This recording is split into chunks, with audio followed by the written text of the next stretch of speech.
വാസ്തവത്തിൽ കടൽ നീന്തുകയായിരുന്നില്ല അത്. എന്നാൽ കടലിലായിരുന്നു താനും. അതായത് സാവർക്കറെ നാട് കടത്താനായിട്ട് ഇംഗ്ലണ്ടിൽ നിന്ന് ഇന്ത്യയിലേക്ക് കൊണ്ടുവരുന്നു. അപ്പോൾ ഇടയ്ക്ക് ഫ്രാൻസിൻ്റെ തീരത്ത് മാഴ്സൈൽസ് എന്ന തുറമുഖത്ത് ഈ കപ്പലടുപ്പിക്കുന്നു.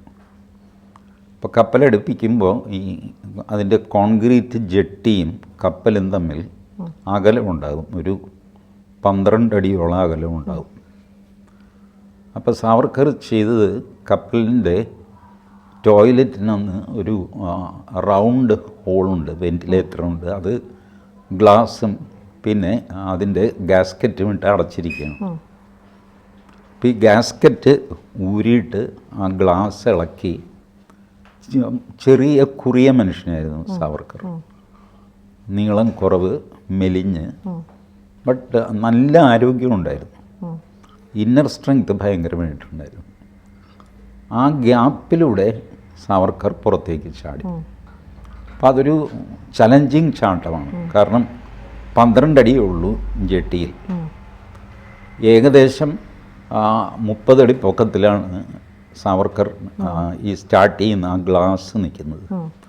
20 അടിയാണ് അവിടെ ആഴം.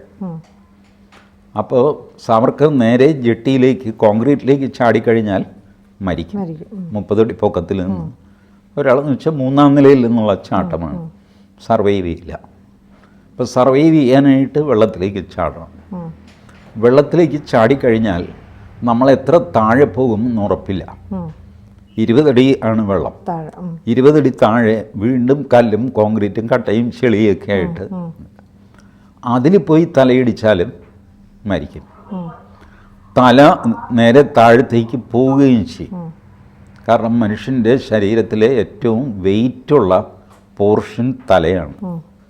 അപ്പോൾ തല താഴെയാകും എന്നുള്ളത് ഉറപ്പാണ്. താഴെ പോയി കഴിഞ്ഞാൽ ഇത് അടിയിൽ മുട്ടാനും പാടില്ല, തലയിടിക്കാനും പാടില്ല. സാവർക്കർ ചാടി ഈ വെള്ളത്തിൽ തലയിടിക്കാതെ തിരിച്ചു വന്നിട്ട് വെള്ളത്തിൽ പൊങ്ങി. കൂടുതൽ വാർത്തകളും വിശേഷങ്ങളും നിങ്ങളിലേക്ക് എത്താൻ ABC മലയാളം സബ്സ്ക്രൈബ് ചെയ്യുക, ബെൽ ബട്ടണും അമർത്തുക.